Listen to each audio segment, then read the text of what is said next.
class.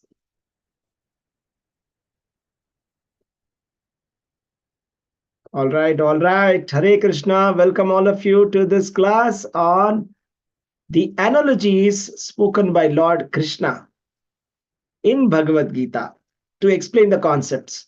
So, what is it that you're going to learn today is what are the concepts that Krishna is trying to explain and what's the analogy? I'm going to speak about that analogy and what is the concept behind it and what is the shloka behind it. So I will recommend you that you get a pen and a paper with you right now. That you're going to okay, you get a pen and paper with you so that you can note down these shlokas, so that you can go back and refer to these shlokas and later try to sink it in more deep. Is that okay? All right. So let us begin. Let's begin. All right. Okay. Here we go.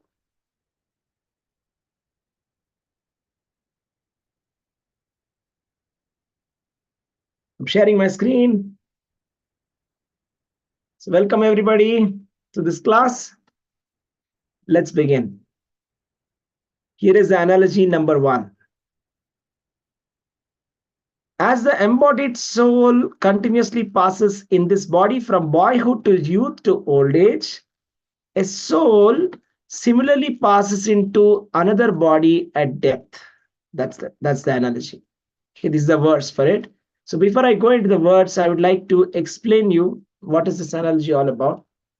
So for that, I'll have to open this and share you my screen, and I will explain what Lord Krishna is saying. Okay. So Lord Krishna is trying to explain about the soul here, the spirit soul, Atma. But it's not very easy to understand Atma. How many of you think that understanding Atma is very difficult? Type me in the chat. It's difficult to understand Atma. So Krishna is explaining about analogies, right? It is all about analogies.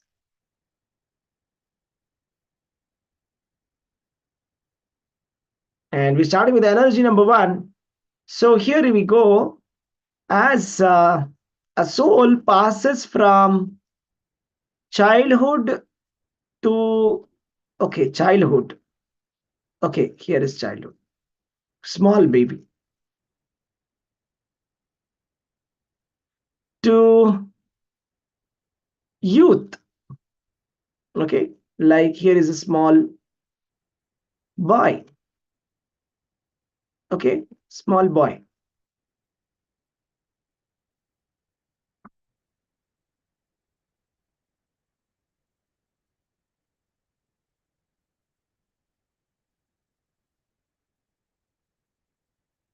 All right.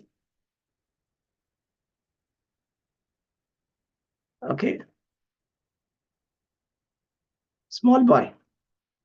Okay, small boy playing, I don't know, maybe football or something. Okay, here is a small boy.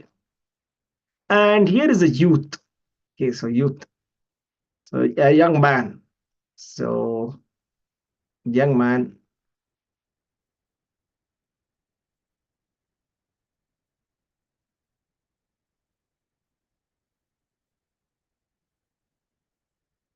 So,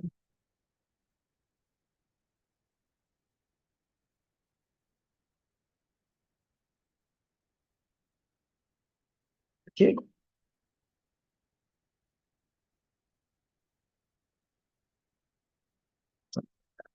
All right. And then what comes next? Okay, here is old man. Right? So maybe like a walking stick and somebody bending, right? Now, the analogy is just like you see, this is body number 1, body number 2, body number 3. Body number 4. This is all one person, okay? It's just one person, okay? Let's call him um,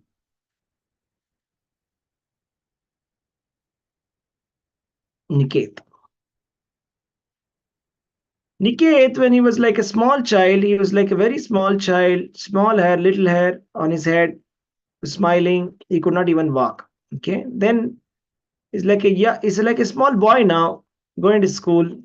Body has changed. Now, when he was born, at birth, he was maybe like, let's say 2.5 kilograms. Okay. And then body number 2, right now, he's like 25 kilograms. Okay. Body number 3, youth. Okay. Now he's like 70 kilograms. Again, old man, let's say 50 kilograms. So what's happening? What's happening? The same soul. So it's the same soul. There is a soul. So here, let's say that this is the soul. Okay, let's say this is the soul. Okay.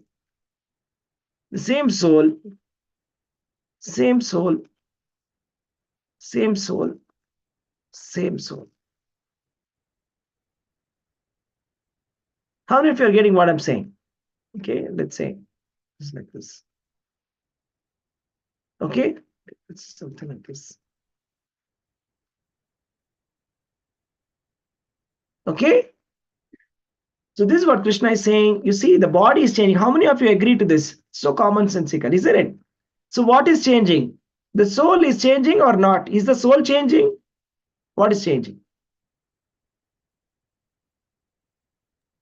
Body is changing, not soul. Body is changing, not soul. Am I right? So how many words does this small baby know? How many words does this baby know? Maybe 2 words. Atta, Amma, Appa. Okay, maybe this guy maybe knows like 100 words. 100. Maybe this boy knows maybe 2,000 words. Maybe like due to forgetfulness, maybe knows a little bit, like 500. You see, the mind is changing, body is changing, everything is changing, but there is something that's remaining constant, that's the soul. Okay, can you clearly see that this body is not same as this body? Do you agree? Are they the same? Is your childhood baby body same as your youthful body? Yes, no, type in the chat. Yes or no? Yes or no? No. So what is happening here? The soul is remaining constant, but the body is moving, body is changing. Even the science is saying that. So tata dehantara prapti, that means after death, there is another body. So there is beyond this, this is what we can see, but beyond this is what we cannot see. Okay, that is very interesting. That's what Krishna is trying to tell. Okay, so beyond this, there is a transmigration of this soul to another type of body. There are many types of bodies. So let us say this is body type or species number 2. Okay, this is body species. This is like a human being, right? Body type 1, human. Okay, now body type 2 can be human, can be animal,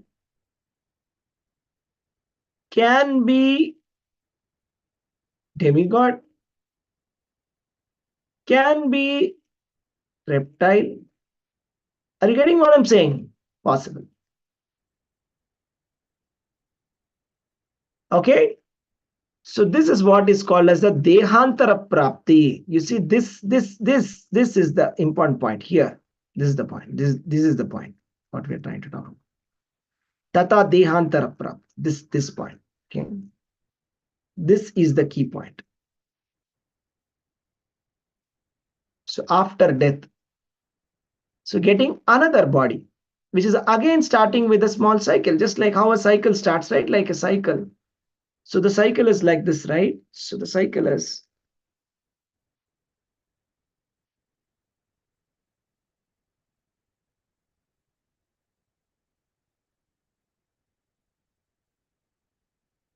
the cycle is like baby becomes you. Okay, child, that's what Krishna said, no? Becomes youth,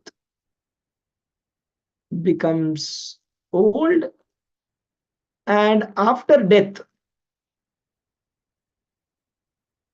what happens? What happens? This simply repeats. Okay. How many of you have seen this in your science textbook? Type me in the chat if you have seen. Here is my question. Have any one of you seen this in any one of your textbooks in school? How many textbooks did you read? You might have read 100, 200, 300, 500, 1,000 textbooks. But did you see this diagram anywhere? This one. That is what is Krishna is explaining. Okay. So here is the thing, devotees. देहिनोस्मिन् यथा देहे कौमारं यौवनं जरा तथा देहांतर प्राप्ति धीरस्तत्र न मुह्यति. As the embodied soul continuously passes in this body, continuously it is passing. Okay, as I'm sitting here, my body is becoming aged, isn't it? The same is the case for everyone here. The body is going from youth, boyhood to youth to old age. The soul similarly passes into another body at death. So what's going on? We don't know. I mean, this is like some kind of a machine that's running. Okay, we don't have to worry about that machine. Krishna is taking care of that machine. Okay, how many of you got that? Type GT in the chat. Got it. Got that. Type GT in the chat if you got that. Okay, if you have any questions, feel free to ask. You can unmute and ask. Okay, if you have any questions, feel free to ask. All right, let's go to the next analogy that Krishna explained. The appearance and disappearance of winter and summer seasons. All right.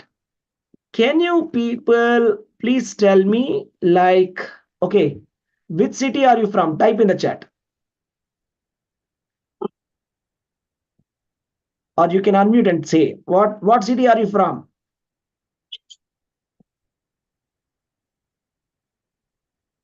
Okay, summer and winter. Okay, now you have to tell me what is the highest temperature recorded in summer in your city. What's the highest temperature? Type in the chat. Which city? Bangalore. Garden City. Yeah. What is the highest temperature? 38. 34. Summer temperature is 38. Highest? Yes, Ganga Prabhu? Prabhuji. 38. Yes, Prabhuji. I'm in Belgaum. Belgaum is little cooler place, but How still about the temperature is 38. how about Bangalore? Let's talk about Bangalore for some time. Okay. Bangalore, how much? Highest temperature. We'll ask Ganga Prabhu. Ganga Prabhu, what is the highest temperature in Bangalore? 34 I seen Prabhuji. 34. Max. Okay. 34. All right. Winter, what is the lowest temperature? 12 Prabhuji. 12. Okay. So here is the thing. Summer and winter are two seasons. Am I right? So we can say summer is, okay, I'll represent summer by a sun. So this is summer. Just for the sake of representation, I'll represent winter like this. Cool. Summer and winter. Okay. Krishna is giving an example of summer and winter. What's that? 34 degrees versus 12 degrees. So how do you feel when it is very hot? What do you feel like doing? When it is very hot, what do you feel like doing? Yes.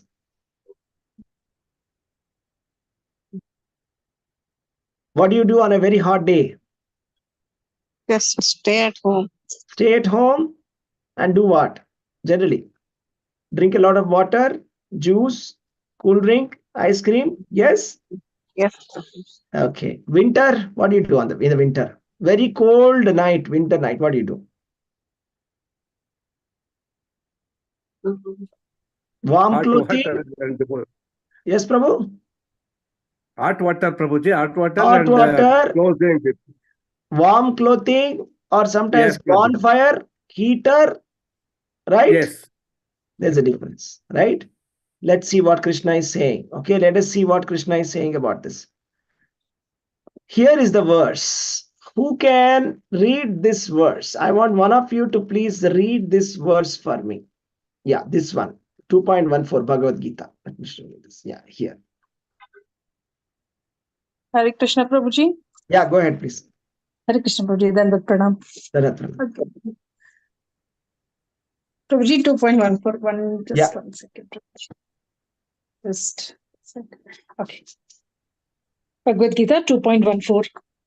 Matra sparshastu kaunteya shitoshna sukha dukkhadah agama paino nityas tam sthidikshasva bharata. Translation by His Divine Grace Srila Prabhupada ki jai. O son of Kunti, the non-permanent appearance of happiness and distress and their disappearance in due course are like the appearance and disappearance of winter and summer seasons. They arise from sense perception. O son of Bharata, and one must learn to tolerate them without being disturbed. Thank you, Prabhuji. Hare Krishna. Thank you. Hare Krishna. So, what do we learn from this? So, let me explain. So, we spoke about summer and winter here. And we're saying, just like how there is summer and winter, we have happiness. Happy. I'm very happy today. Okay, something very nice happened. I'm very happy. I'm in a very good mood. Somebody came, somebody praised me. Okay, I'm very happy. This is like winter or something like it's like summer and winter. Okay, this is like winter and summer, however you want to put it. Okay, I'm sad today. Somebody criticized me, or maybe someone fought with me, or maybe I lost some money, or something happened. Okay, it's making me sad. So, what do we understand? So, what is the point? So, summer is not permanent, neither is the winter. Am I right? So, okay, summer. What are the from what month to what month is summer in Bangalore? March From to May, Prabhuji. March to May. actually even rainy Yeah. season considered as summer only, Prabhuji. Yeah, more or less. Yeah. March to May. Okay, winter. The peak winter. October to March. October to February. Up to January. January also, Prabhuji. Yeah, okay, I'll take it. I'll take this. October to January.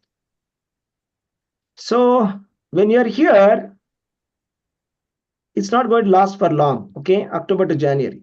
And when Everything, you're here, yes, Prabhu. everything is temporary, Prabhuji. Yeah. So you got that? This happiness and distress is temporary. So whatever the happiness may be, is going to go away. Even the distress is the same thing. Okay.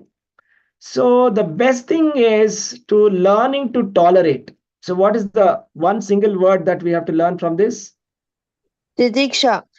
Tam stitiksha svabharata, tolerate. Titiksha. Yes, that is tolerate this. Because you see, the summer and winter both are coming from the sense perception. Even our happiness and sadness that we're getting today is coming from our senses. I mean, we are happy when we see something nice, when we are sad when we see something bad. It's coming from our senses. Okay, let us say Today's food is very tasty, my tongue, okay? That's the sense, right? I'm happy.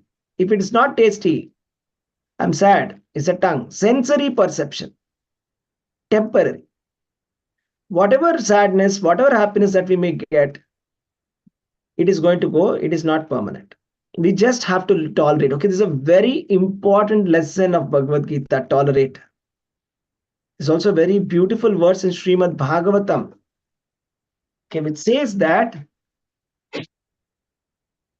we must learn to tolerate. Okay, anybody who tolerates all the difficulties that are coming in his life and remains Krishna conscious, such a person, he will go back to Godhead. Okay, so there's a very beautiful verse for that. Okay, so let me show you what that is. So here it is said here. Okay, this is a very beautiful verse. That's like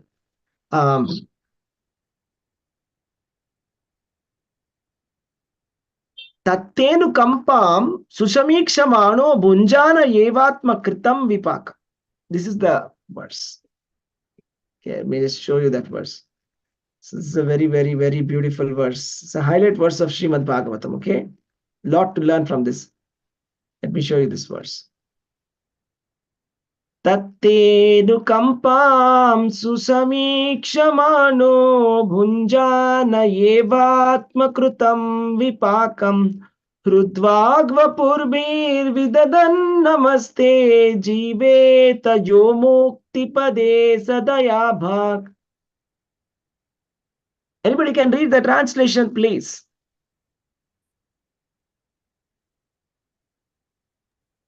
Prabhuji, can I read? Yes, please. Translation by His Divine Grace A.C. Bhaktivedanta Prabhupada Ki Jai. My dear Lord, one who earnestly waits for you to bestow your causeless mercy upon him, all the while patiently suffering the reactions of his past misdeeds and offering you respectful obeisances with his heart, words, and body, is surely eligible for liberation, for it has become his rightful claim. Thank you, Prabhuji. Hare Krishna. Hare Krishna, thank you. So what this basically means is, if there are any difficulties in our life, we have to patiently suffer the reactions because there are past misdeeds. And at the same time, we should not give up Krishna consciousness. We must remain Krishna conscious. Offer you respectful obeisances with heart, words, and body, surely eligible for liberation. That's what Krishna is saying here. Summer or winter. When it is summer, when you're happy, don't forget Krishna. When it is winter and when you're sad, don't forget Krishna. Whether it's summer or winter, happiness or distress, always remember Krishna. Just simply tolerate, okay? Summer is going to come, winter is also going to come. You can't stop it. I mean, nobody can stop summer or winter. Okay, so that's the lesson here. How many of you got that? Type GT in the chat. Okay, it's about seasons. Our life is like seasons. So are you seeing that how Lord Krishna is explaining a very complex concept with the help of very, very simple examples? What was the first example that we spoke about? The first example that we spoke about was how a boy is growing from birth, baby body, to youth body, to old age body, and at the time of death, leaving and changing another body. Just like how the soul is changing body, even at the time, even when we're alive, we are changing body. So after death, naturally the body will change, will happen. Nothing to fear about. Krishna is saying, don't worry. It is natural, normal. Nothing to be worried about it. So it's a very normal, natural activity that happens. Transmigration of the soul. What we should be worried about is, what is going to be my next body? That we should be worried about. So that's a very powerful concept. Now, second one is the summer and winter. We all have this experience of summer and winter. When it is winter, we wait for summer. When it is summer, we wait for winter, right? So we are always waiting for another season. And when the season comes, we are like little irritated, disturbed. We should learn to tolerate, okay? We should learn to tolerate and remain Krishna conscious. This is the concept. Just try to tolerate the difficulty, whatever you get, and just remain Krishna conscious. You'll be fine. Let's go to the next one. All right. Now, this is something very interesting, something to do with garments and wardrobes. Okay, so tell me, type in the chat, how many of you like buying new clothes? Type me in the chat. How many of you love buying new clothes? How many of you like new clothes? Yeah, I can see Nandan raising his hand here. Who else? Is nobody here? Right. Yes. So everybody likes to get rid of their old clothes and get new clothes. That's a natural tendency. So Krishna is explaining something very deep here. Just like the soul changes the body, like putting on new garments by giving up the old ones. What does the soul do? Soul gives up the old body and takes up the new body. Am I right? So that's like change of dress. What is the meaning? Why is it compared with the dress? Anybody can just explain me what does that mean? Why is Krishna comparing change of dress here? Anybody can explain? What is that change of dress? Changing of body. After death, we are going to get some other body to ready for. It's like changing the dress. It's like changing a dress. So if you think that dress is the body, then what is the person who is wearing that dress? Who is that? Soul is wearing the dress. Soul is wearing the dress. Am I right? So this body right now is like a dress. The problem is we're getting attached to this dress. Okay, so let's hear this verse as well. It's a very nice verse. Okay, any takers? Anybody wants to read this verse? Bhagavad Gita 2.22. Myself, Prabhuji. Yeah, please go ahead. वासांसि जीर्णानि यथा विहाय नवानि गृह्णाति नरोपराणि तथा शरीराणि विहाय जीर्णान्यानि संयाति नवानि देहि. Hare Krishna. Thank you, Prabhuji. Thank you very much. Anybody can read the translation, please?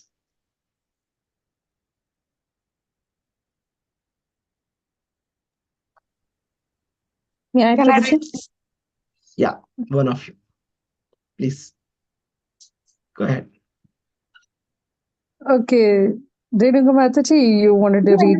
You can read Mataji. No problem. Okay. Translation. As a person puts on new garments, giving up old ones, the soul similarly accepts new material bodies, giving up the old and useless ones. Thank you, Yes. Prabhuji. Hare Krishna. Thank you. Here is a new perspective. When we see somebody passing away, we feel bad about them, but we should actually feel good for them as well. The reason is because they're going to get a new body. Just like Arjuna was feeling bad that his grandfather Bhishma was going to pass away, he's going to die. But then Bhishma has got an old body now, isn't it? If he's going to leave that body, he's going to get a new body. He's going to get a youthful body. He's going to get a better body. Just like the torn garments. The garments, they get torn. When they become useless, we throw the garments and we change the new garments, right? Similarly, the soul gives up the old garments and takes up new garments. So type NP in the chat, new perspective. We have never thought about death in a positive angle like this. Krishna is explaining us, he's putting it in the right perspective. You see, NP, type new perspective in the chat. See, that's very interesting. Let's go to the next one. Okay. Let's have some suspense here. What can this be? Let's guess. What is it that's going to come next? What is the analogy that Krishna is going to present to Arjuna to explain him? What could it be? 5, 4, 3, 2, 1. Chapter 15, tree analogy. Okay, that's nice. Not yet. We're still in chapter number 2 here. Yes, that's also a very nice analogy. Yes, chapter and the tree analogy. Yes, we'll come to that, Mataji. Good one. Here is an analogy which says all the purposes served by a small well can at once be served by a great reservoir of water. Okay, let me show you that what this basically means first of all. Okay, now let us just take some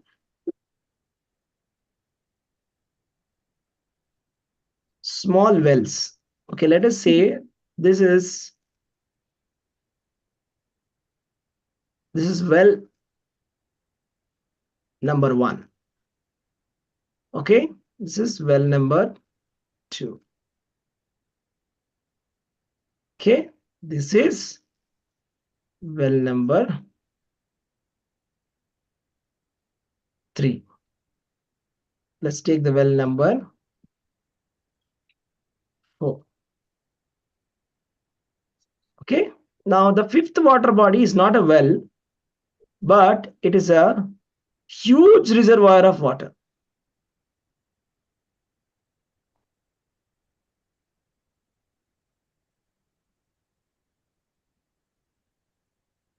Now the point is, whatever purpose was served by this well, okay, we'll call it reservoir. Whatever purpose was served by this, and by this combined is as well served by this one reservoir. How many of you agree what I'm saying? Agreed? Type agreed in the chat. Yes, makes sense. I don't need all these wells. All I need is this reservoir. Am I right? So let's see what's that reservoir is. Okay, here is the verse from Bhagavad Gita 2.46. Who wants to read this sloka?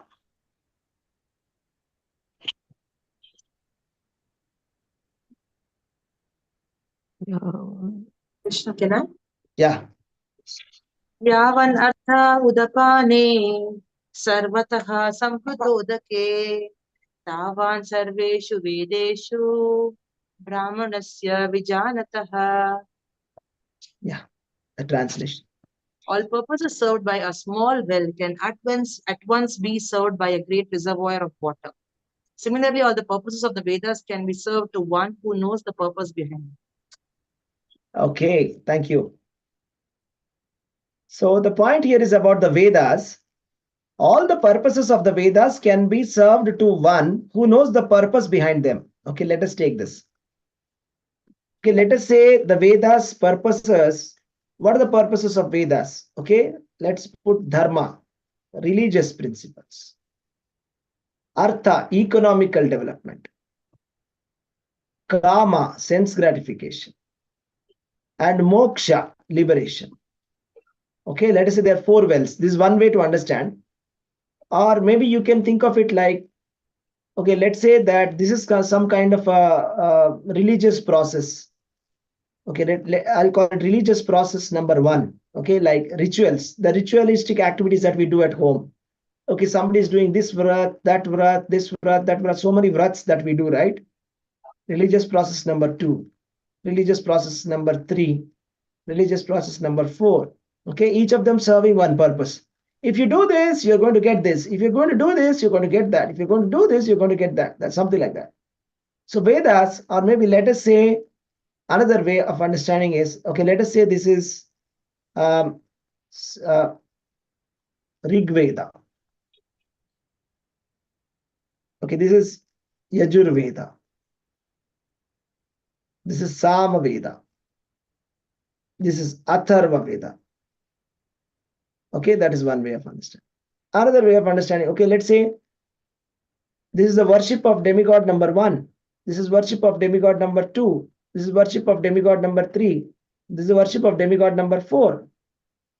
Okay, you get, if you worship the demigod 1, you get this. Demigod 2, you get this. Demigod 3, you get this. Demigod 4, you get this.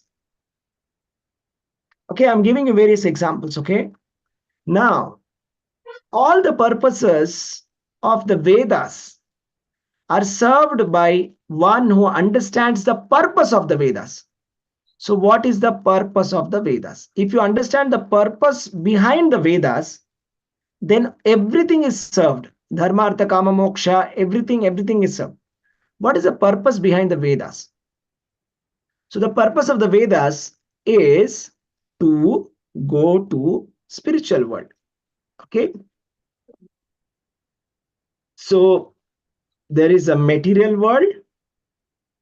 This is material world. And here is like a barrier, and this is the spiritual world. Okay.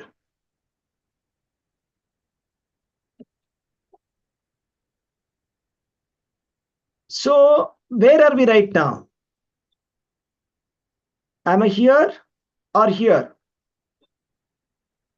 Okay, let's say this is 1, this is 2. Where am I right now? Am I in the material world or spiritual world? We are in material world. We are in material world, Prabhuji. We are in the material world.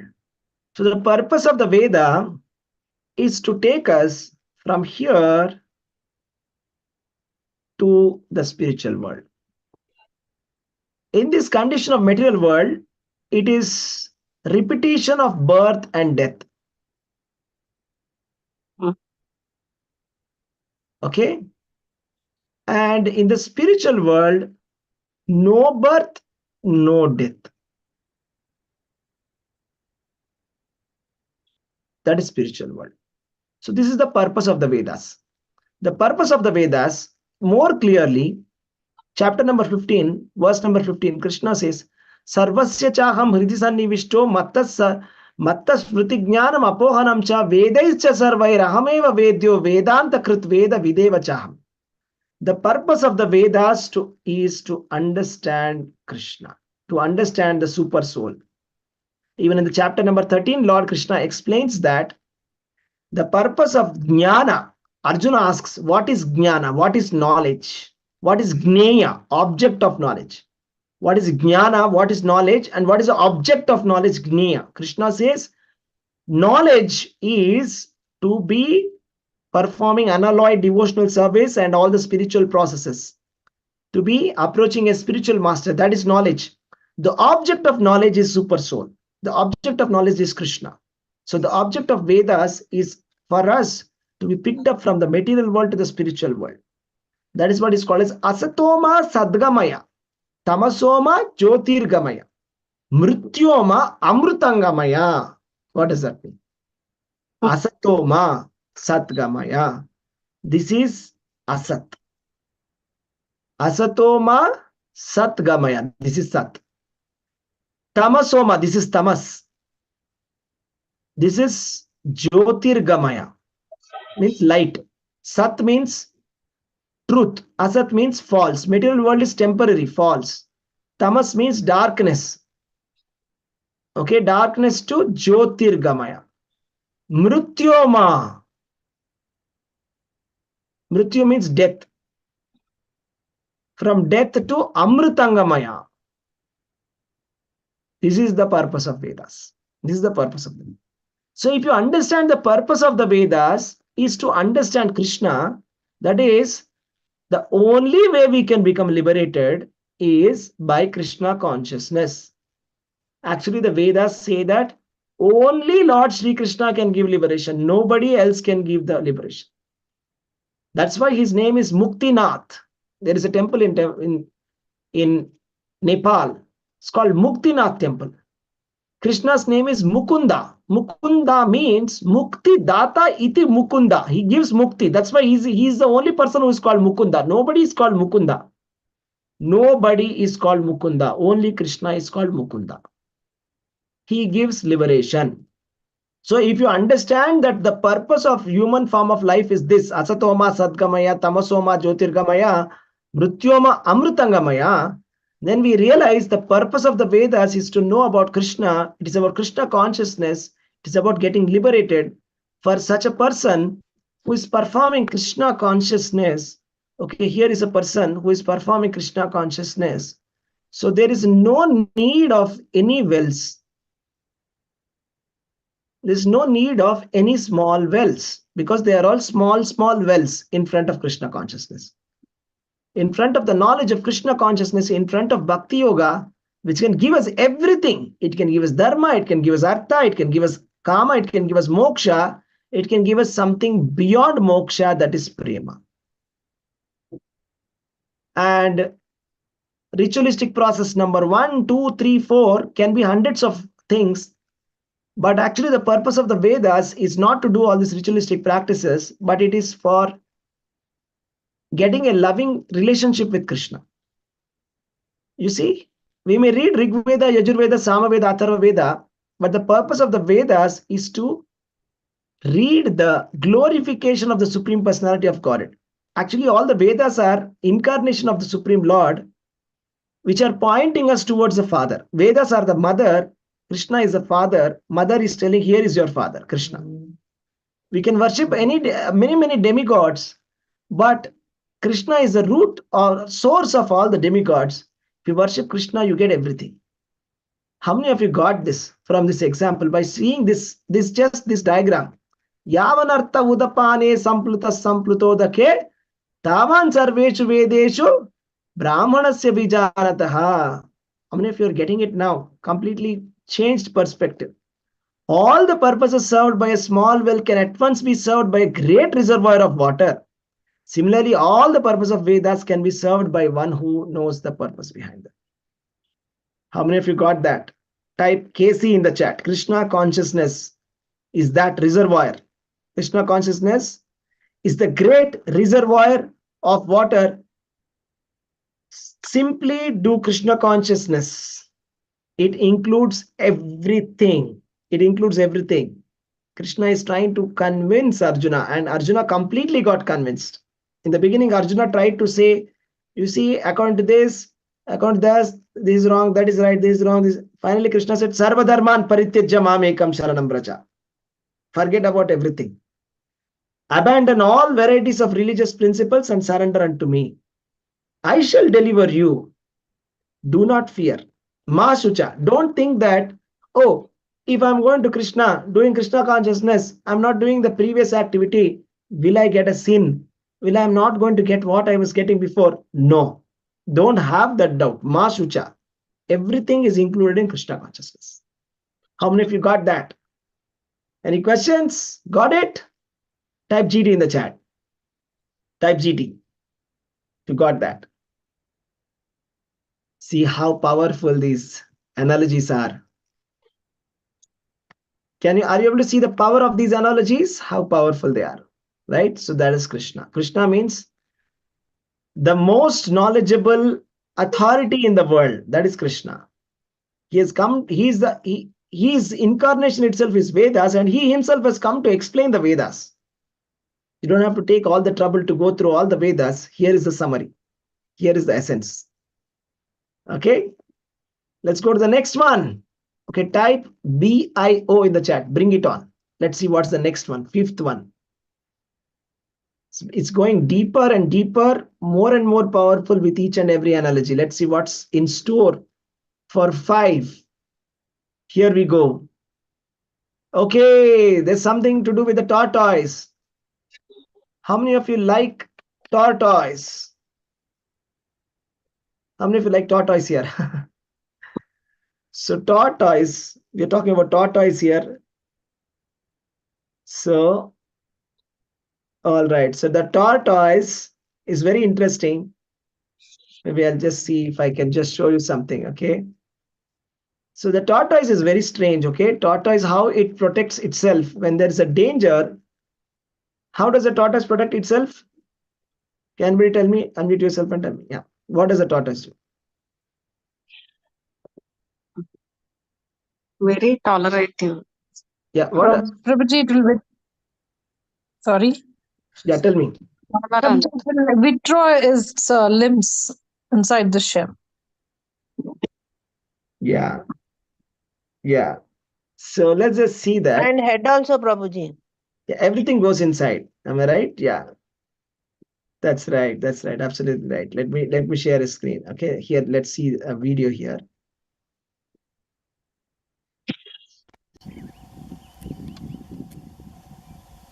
What is happening here?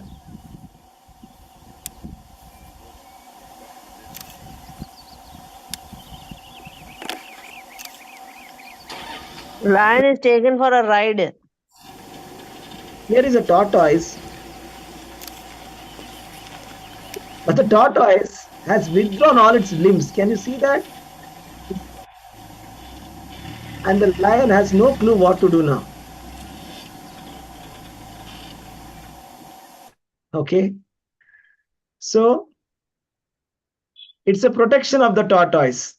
So a tortoise withdraws its limbs within the shell. Am I right? Let's see. Very interesting. Bhagavad Gita 2.58. Anybody wants to read the verse?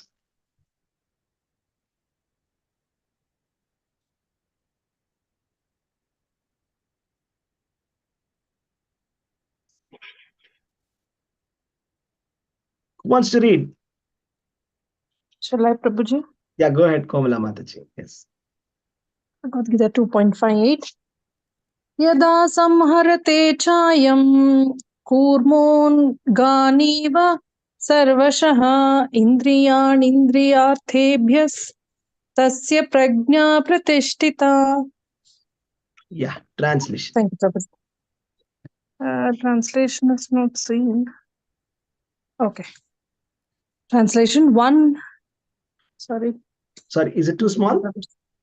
I'll just set it. Once we will. Translation: one who is able to withdraw his senses from sense objects, as the tortoise draws its limbs within the shell, is firmly fixed in perfect consciousness. Thank you, Prabhuji. Krishna. All right, Hare Krishna. Thank you, Mataji. Hmm. Here we go. So here is an example of what does that mean. So sense and sense objects. These are our eyes. Okay, maybe we want to watch a movie on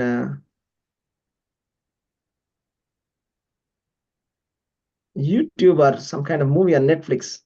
Eyes, right? Ears. Ears, we want to hear some nice music.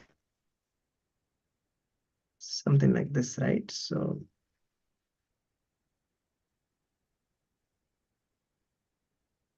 nice music we want to hear, okay?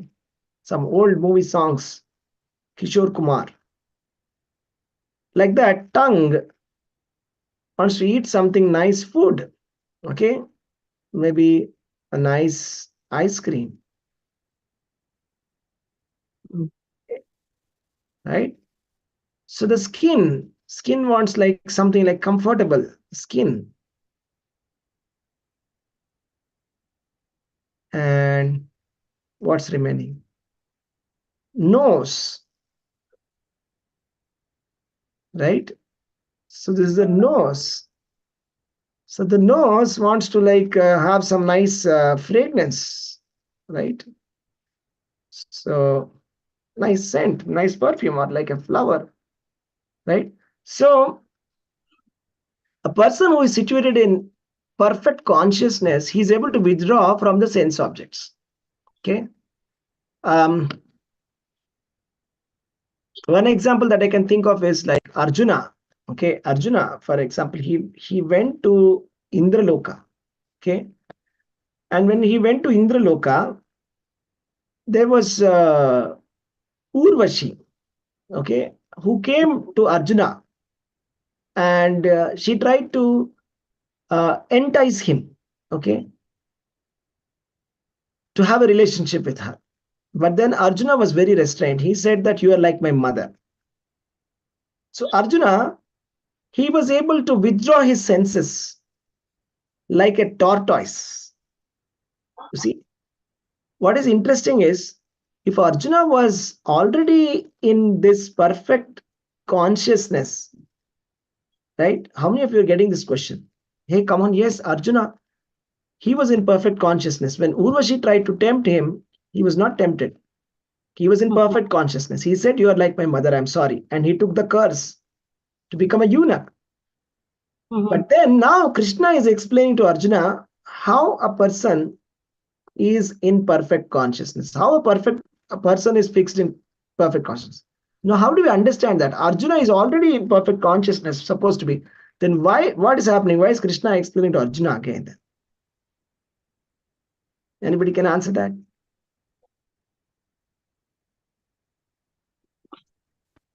Arjuna is the eternal servitor of Krishna, is Nitya Parshada.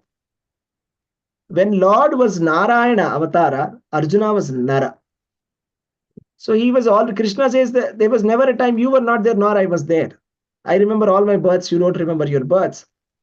So Arjuna is not an ordinary person.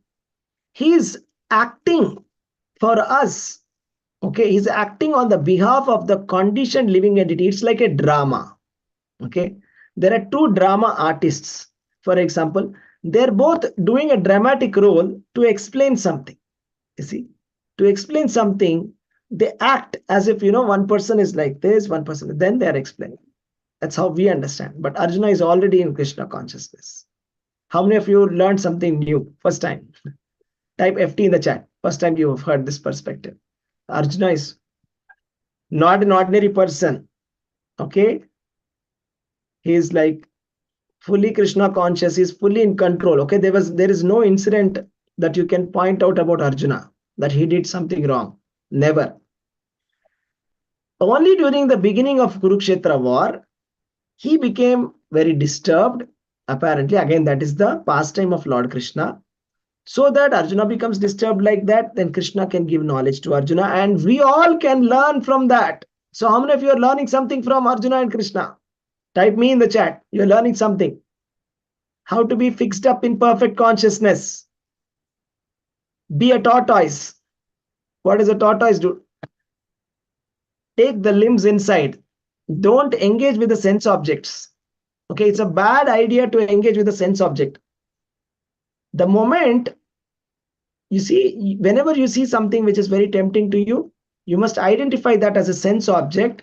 And just like the tortoise withdraws the limbs, you should withdraw your senses away from that sense object. Okay, let's say you got addicted to, maybe you started watching a YouTube video and you're into it and you're enjoying it. You should suddenly realize this is a sense object. My eyes are senses. And what should you do? Withdraw. You should not continue. You should not engage. Don't engage. Withdraw. Hare Krishna, Prabhuji. Hare Krishna. Prabhuji, sorry for interruption. No problem. We are conditioned souls and we are conditioning. Can you just give me difference between conditioning and then withdrawing, sense objects and withdrawing our senses from sense objects? And is it not too much conditioning and living? I'm a bit confused in that, Prabhuji. Conditioning means? We are conditioned souls. We are conditioning every time. No, Prabhuji, we shouldn't do this. We shouldn't do this. Yes. We are always doing that thing. And now we are saying this thing, that is when you realize that it is consuming too much time or this is sense object, we have to withdraw like tortoise. I am a bit confused. Conditioning, is it good to be always conditioning, or It's how? very I don't good. know. No, conditioning means it's a different word. Okay, you're getting confused. It's always good to be regulated. Okay, it's very nice. See, what we want to do is we want to withdraw our senses from sense object and put it in Krishna consciousness. Okay, that's the point. See, we are not saying don't listen to music at all. We are saying don't listen to Kishore Kumar or KK, A.R. Rahman. We're saying don't listen to material songs. If you want to listen, definitely you can listen. Listen to Krishna conscious songs, Krishna Kirtana. You see, we're just changing. Okay, instead of, if you want to look at something beautiful, maybe if you want to look at, you want to go, let's say Delhi, don't go to Taj Mahal and look at Taj Mahal. It's actually a tomb. What are we going to get by looking at a tomb? Right? It's actually, it's what do you call it? It's like a samadhi of a materialistic woman. Okay, what are we going to get by looking at that? want to look at something, let us look at a beautiful deity of Radha and Krishna and meditate upon Radha and Krishna. That is beneficial for us. Are you getting it? Yes, Prabhuji. Yeah, we Prabhuji, want to eat also I something. wanted to ask Yeah. you, like Yes. on a summer day, we are very thirsty and we drink water. We do it, it is like gratifying the senses only, no? That's normal. That's normal. See, we are not saying don't gratify at all. Okay. It's like a salt. Okay. Prabhupada says salt. Um, you need some salt in food. Am I right? Yes. Without salt, you can't eat food. Similarly, yeah, there'll be a little bit of, if you're thirsty, if you drink some water, there's going to be gratification. That's I mean, normal. we shouldn't indulge too Yeah, we much. should not indulge in it. Indulgence is the right word. Yes. Yeah. So there are some sense objects, like for example, a very exotic desert is a sense object. Am I right? So it's like Yes, Prabhuji. supposed to give you a lot of pleasure. So that is something called a sense gratification. I mean, we have to keep it like basic. Like if you're thirsty, we drink water. That's it. Keep it Not minimal. like, Yeah. Keep it not, minimal or keep it Krishna yeah. conscious. Yeah. Okay. Thank you, Prabhuji. Thank you. Krishna Very good. conscious. That's what it Prabhuji, I have something to just add. Yes, I please. think any nutrition which is healthy for the body and as long as it doesn't have any intoxicants is not sense gratification. It is a Yeah, that's basic true. necessity. It's a necessity. We need good nutrients. I'm not saying don't eat. Yes, of course, we need to eat. Eat prasadam. Offer it Eat to Krishna prasadam, but and no have it. harm in eating and so no worries. No worries. Offer it to Krishna and have it. No worries. Don't. It's not. Our path is not self-denial. It's not a path of stopping to talk. Like there is some path like mauna. Mauna means like just sit silently for the whole day. No. We are saying stop gossip and glorify Krishna. Got it? There is a negative and there's a positive. Positive is actually more important than the negative. Are you getting it? The Yes, ultimate Prabhu. goal is to get into the positive. It's not enough if we stop the negative. Okay. That's Krishna consciousness. Krishna consciousness says, okay, here, Buddhism, for example, it only talks about the negative. Buddhism or Mayavada, impersonalism, is more about the restrictions. Don't do, don't do, don't do. But what to do? Do nothing. No, this is not Buddhism. Not do nothing. Do. Serve Krishna. Do deity worship. Okay. Glorify Krishna. Hear about Krishna. Talk about Krishna. Chant Krishna. Okay. There's so much. Eat Krishna conscious food. Right? Prabhupada said this is a kitchen religion. Kitchen religion means you can just keep eating, eating, eating, eating, and go back to Godhead. You can eat your way to Godhead. Eat, eat, eat, eat, eat so much prasadam and go back to Godhead. Beautiful, isn't it? Right? Getting it? Hare Krishna. Yes. Let's go to the next verse. Lust burns like fire. Now somebody can ask, okay, we can extend the previous one, and somebody can ask, is this not too much? Why are we being so strict? Life is like a candle. You see, before it melts, enjoy. Life is like an ice cream. Just lick it before it. You see, we see this kind of quotes, am I right? Here is an opposite quote. Why we are not supposed to do? Krishna says lust burns like fire. Let's see what's that burning like fire means. Here we go. Very, very powerful verse of Bhagavad Gita and very important verse. Bhagavad Gita 3.39. Anybody wants to read this?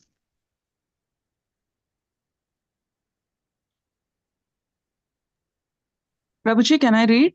Yeah, go ahead. Bhagavad Gita 3.39. Avritam jnanametena jnanino nitya vairina kama rupena kaunteya dushpurena nalena cha. Translation, Divine Grace, Prabhupada ki jai. Thus, the wise living entity's pure consciousness becomes covered by his eternal enemy in the form of lust, which is never satisfied and which burns like fire. Thank you, Prabhuji. Hare Krishna. Hare Krishna. So the what is the analogy here? Lust is like Fire. fire. Lust is like fire. Okay, let me explain what is that. Okay. Now we were speaking about indulging in sense gratification. So that is lusty desire. And lust has been compared here, or kama, to fire. Okay, fire. How does fire look like? Okay, let me just draw fire. How does it look like?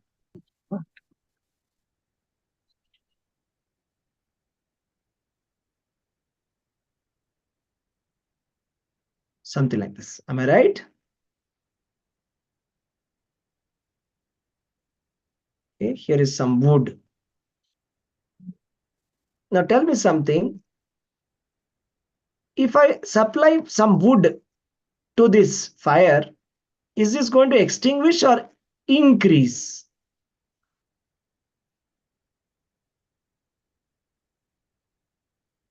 Can It anybody will tell me? increase, Prabhuji. Yes, everybody agrees. If I'm going to supply some firewood to it, it's going to increase. Krishna is saying lust is our eternal enemy. We don't have any external enemies. We think my neighbor is my enemy, my spouse is my enemy, but there is no enemy. The real enemy is lust. That's what Krishna is saying. God is saying our real enemy is lust. Why? Because let's go back and see why. He says, thus the wise living entity is pure consciousness. Living entity is by nature wise, but then becomes covered by his eternal enemy in the form of lust. The pure consciousness, our pure consciousness, is getting covered by the eternal enemy. When our pure consciousness gets covered, then we remain in illusion. When we remain in illusion, we suffer in the material world. That means you just see this. It says, Avritam jnanametena. Avritam means covered. Jnanam means pure consciousness. Etena means by this. Jnaninaha nitya vairinaha.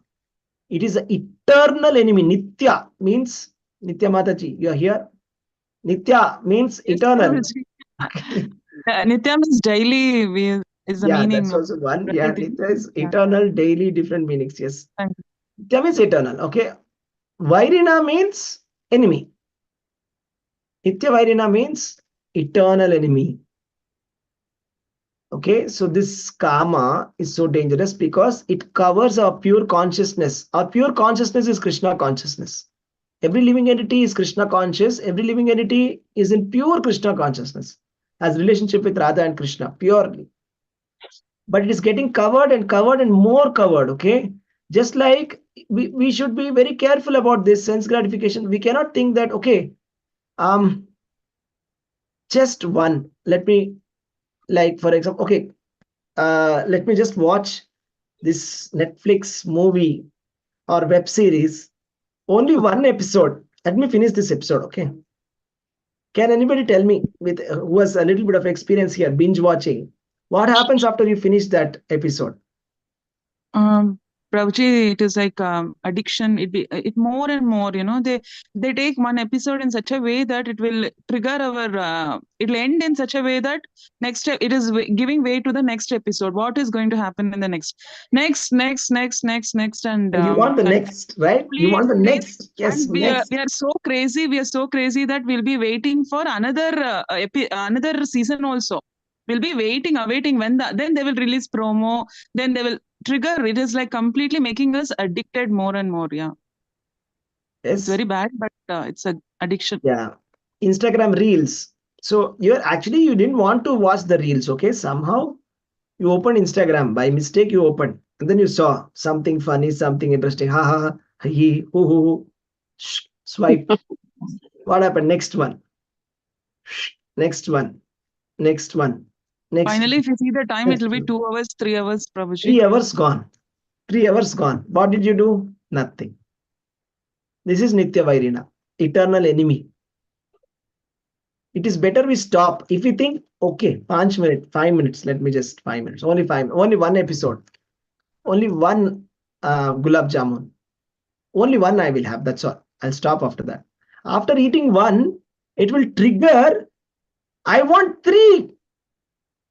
Okay, it's better to stop there. Not have that one also, it's better. It's safer position than to have one and then you'll feel like having three more next. Suddenly your appetite will increase after giving the taste.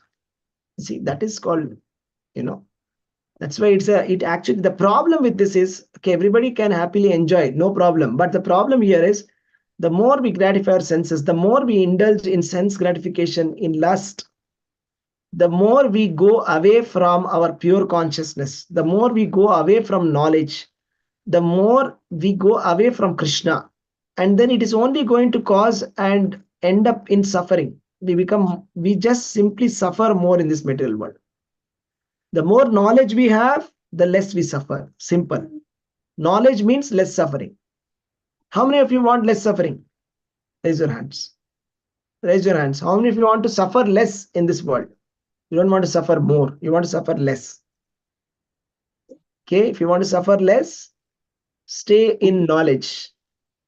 Stay in spiritual knowledge. Spiritual knowledge will affect you. I mean, it will make you like that tortoise shell. That lion was trying to eat that tortoise, but the tortoise was protected by the shell, isn't it? Similarly, it's like a shell for us. It's like a shock absorber, okay? And then we become protected by all the blows of Maya, all the blows of our destiny.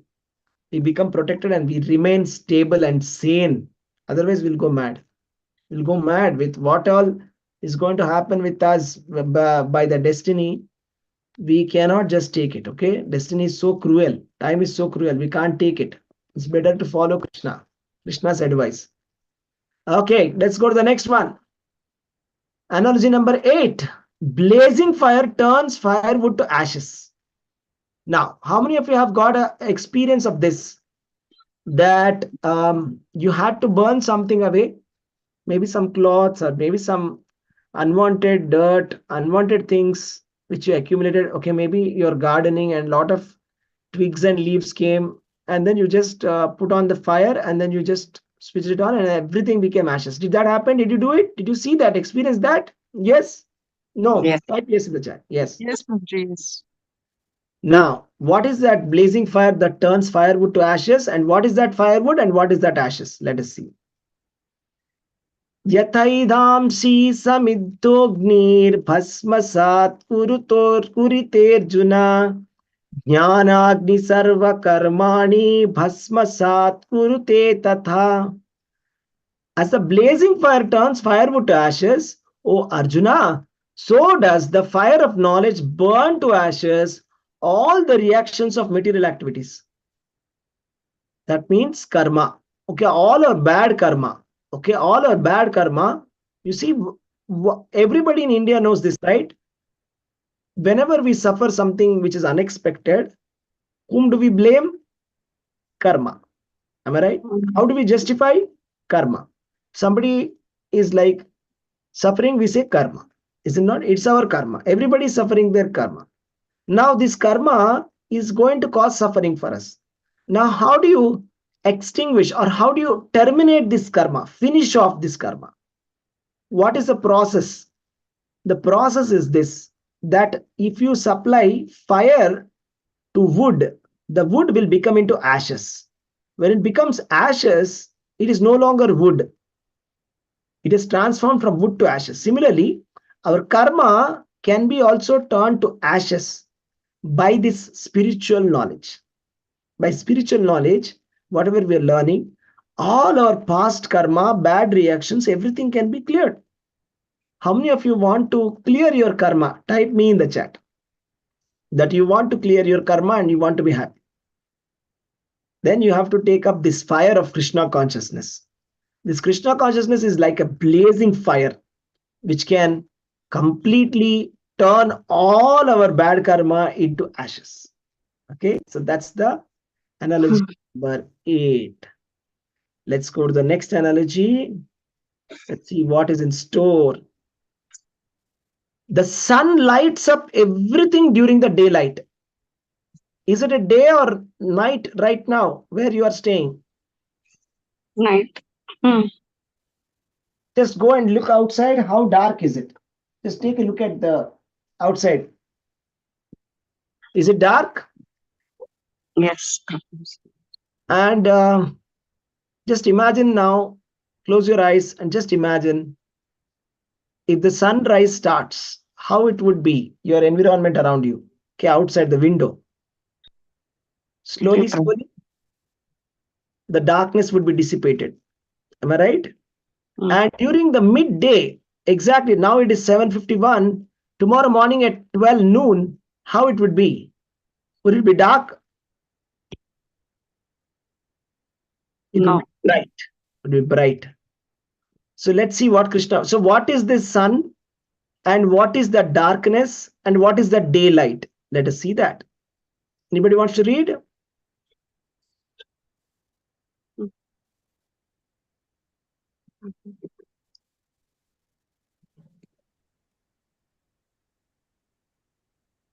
Prabhuji, can I read? Yeah, go ahead. Bhagavad Gita 5.16.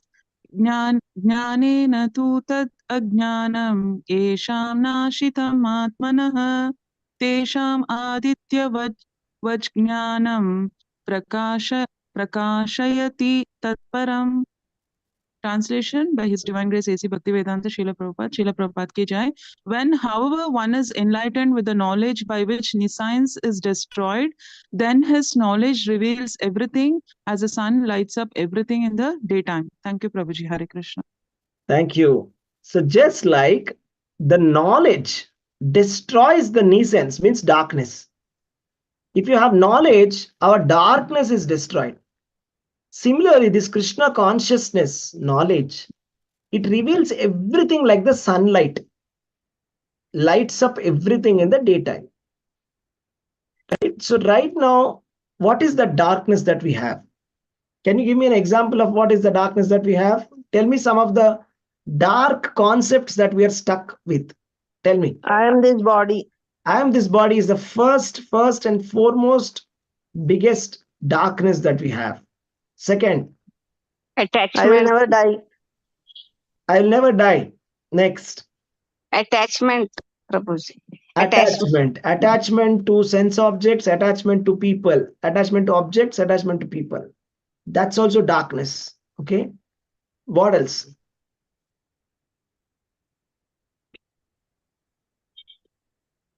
Sense Then all, gratification. Prabhuji, all the bad habits, intoxication, Okay, sinful activities. Okay, let's say sinful sinful activity. activities.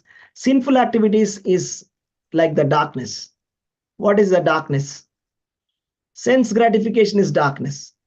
Now, what is the light? What is light? Krishna is the light. Krishna is the light. Light is Krishna consciousness. Krishna consciousness is the light, or happiness, or sinless life. Am I right? And a detached life, happy life. Thinking oneself to be the soul, spirit soul, to be the eternal spirit soul. Not being very bothered about the body maintenance, not be too much bothered about bodily maintenance or about the bodily relationships. This is light. Okay, so Krishna consciousness takes us from this darkness to light. Om Ajnana Timirandasya Jnananjana Shalakaya. Means from Ajnana to Jnana we get. Timirandasya means darkness. Andhasya means blindness. We take us. Okay, this is Krishna consciousness. Okay, so beautiful. Okay, let's go for the last analogy for the day today. Last analogy for the lecture. There are many more in Bhagavad Gita. There are many more examples, but we are not able to take all of that. Let's take the 10th one for today. Here is a very beautiful one to stop with. Everything rests upon me as pearls are strung on a thread. What is this? What does that mean? How many of you have a pearl necklace? Type me in the chat. How many of you don't have a pearl necklace? Type me in the chat. Okay. So you might be having some bead necklace, if not for pearls necklace. I have one that is Tulsi Mala, which is like, yeah, it's made up of Tulsi beads. It's not pearls, but yeah, more valuable than pearls is this Tulsi beads. And the feature about this is that I can see the Tulsi beads, I can see the pearls, but I can't see what? I can't see the string, the thread, which is tying together that pearls. I can't see that. Am I right? Now, what is Krishna trying to say with this analogy? Let's find out. The last verse for the day. Who wants to read this, Luca? May I, Prabhuji? Yeah, go ahead, Matri, please. The Bhagavad Gita 7.7. Matah paratarannanyat kinchidasti dhananjaya mai sarvamidam protam sutre manigana iva. Okay. Thank Here's you, the Prabhuji. Hare translation. Krishna. Yeah, translation. Anybody can read? Hello, Prabhuji, can I read? Yeah, please read. Translation, O conqueror of wealth, there is no truth superior to me. Everything rests upon me, as pearls are strung on thread. Hare Krishna. Thank you very much, Kalyani Mataji and Renuka Mataji. So here is the thing. Here is an example of pearls and a necklace. So here is a necklace. So here are some pearls. So okay, let us just imagine a pearl necklace which looks like this.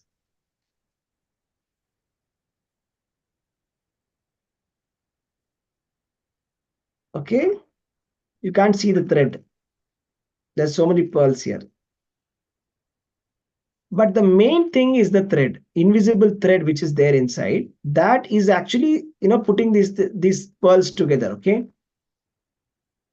If that thread is broken, the whole pearls will be gone. They'll not be put together. So Krishna is saying, I am that thread. So the thread for the universe, that's why we call him Sutradhari. Sutradhari means Jagannataka Sutradhari, we say, right? Sutradhari means is like the thread, Sutra, right? So he's holding that. He's holding everything together, the universe. This unreal universe appears to be real because of Krishna. Bhagavatam first sloka, right?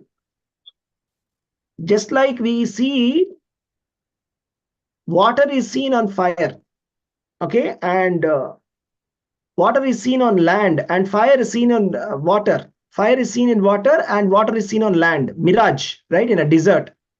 Just like that, whatever is unreal appears to be real because of Krishna.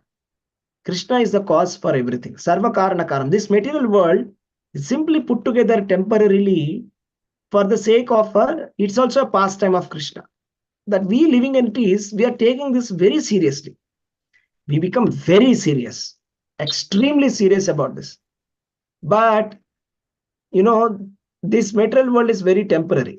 Any moment that is gone. Because we become very serious, we are actually suffering. The reason we are suffering is because of our excessive seriousness. I'll show you this verse, okay? Very nice.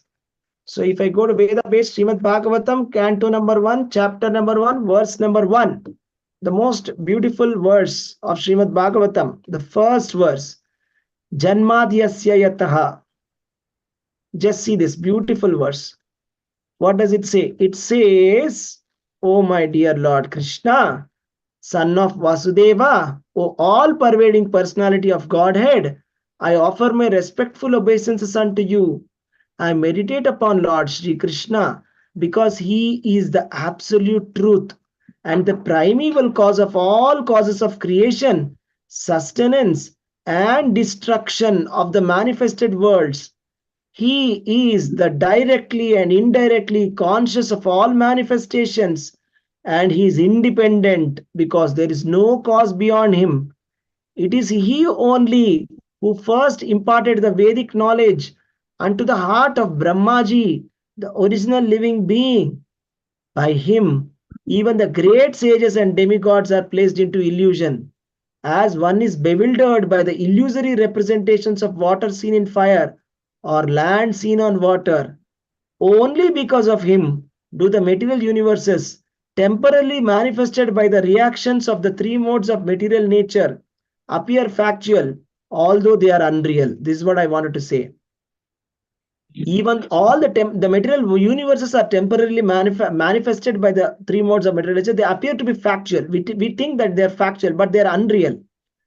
I therefore meditate upon him who is eternally existent in the transcendental abode, Goloka, which is forever free from the illusory representations of the material world. I meditate upon him, for he is the absolute truth. How deep is that? How beautiful is that verse? You see? Do you understand who is Krishna now? Who is Krishna? Krishna is the absolute truth. Who is Krishna? Just unmute and tell me, who is Krishna? Prabhuji, can you just tell me that which shloka is that? Bhagavad Gita's which one? Srimad Bhagavatam 1.1. 1.1.1. Srimad Bhagavatam, first canto, first chapter, first verse. Thank you, Prabhuji. Hare Krishna. The first verse of Srimad Bhagavatam. Saying Krishna is the supreme absolute truth. He is completely independent. He is causing all the illusion. It is Vishnu Maya, Krishna Maya. Whatever we are seeing, it is made up of three modes of material nature. Everything is just manifestation of these three modes of material nature, but it is appearing to be real. And what is unfortunate is we have accepted this unreal as real and real as unreal. That is, Krishna is the absolute truth, who is the only reality of this universe. We have unfortunately forgotten him. How many of you are understanding what I'm saying? We have forgotten Krishna. We have forgotten the most important truth of our life. And we are chasing behind everything which is just an illusory representation of Krishna. So this is the wonderful, powerful thing. Okay, very powerful. Type powerful in the chat. What a powerful analogy Krishna gave. The pearls. There's a thread tying all the pearls. A very powerful analogy to understand, right? Thread. You don't see the thread. Just because you don't see the thread, don't think it is not there. If the thread cuts, what happens to the pearls? The thread, you are not able to see it, but if the thread cuts, these pearls will not be put together. All these universes will fall apart if Krishna is not there. If Krishna withdraws energy, destruction. It's only because of Krishna's energy, everything is right there. Okay, so we'll stop here. Hare Krishna. Thank you very much for joining. Thank you. Dhanavad Pranams, everybody. Hare Krishna. I hope you learned something from today's class.